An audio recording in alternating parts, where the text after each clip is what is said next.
So, what if I told you that you don't choose partners or even friendships or even jobs? Your nervous system does.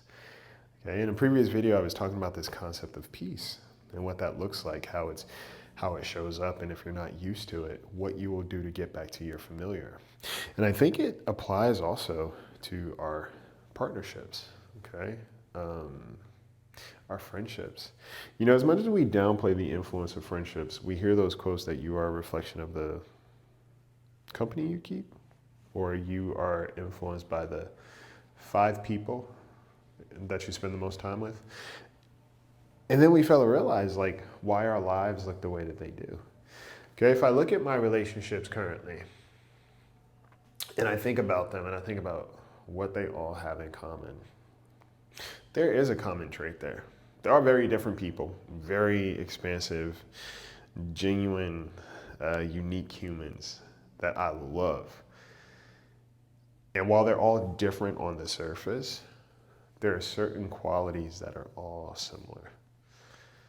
Okay, there's a similarity there. And when it comes to your nervous system and how it chooses people, it's going to choose what's the most familiar, not always the most healthiest. All right.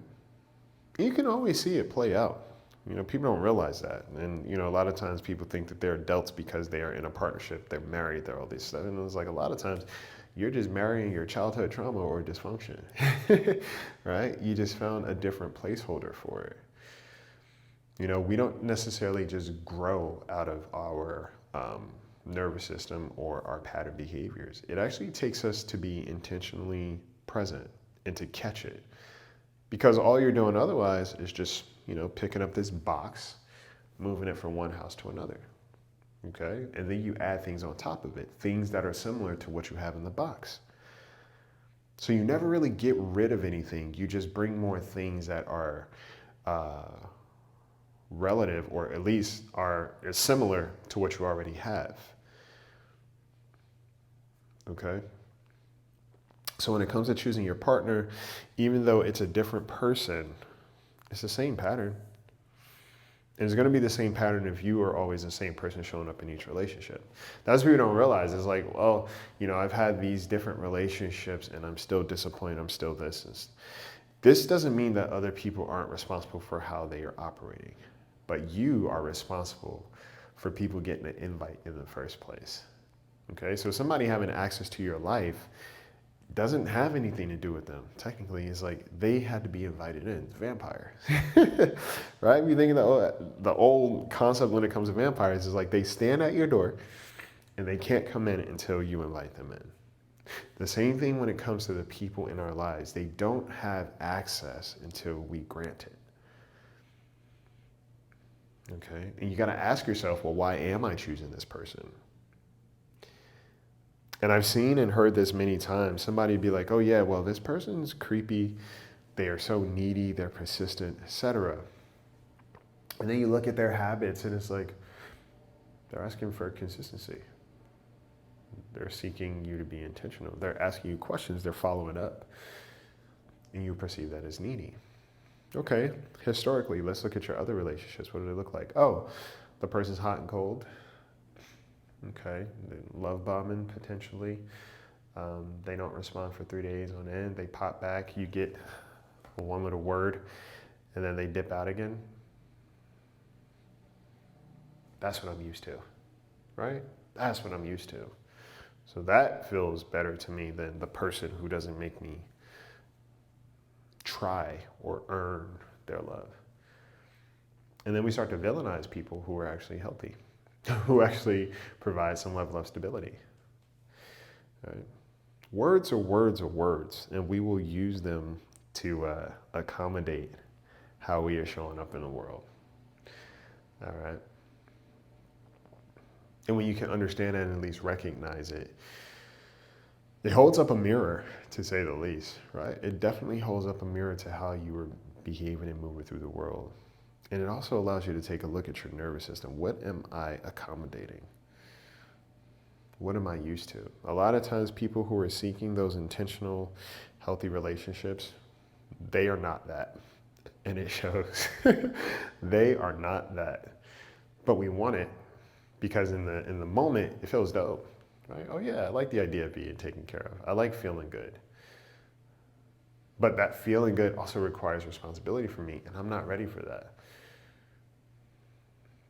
Okay, we kind of move through the world with like a shiny toy thing. I forget the terminology for it, but it's like shiny toy, novelty, something like that.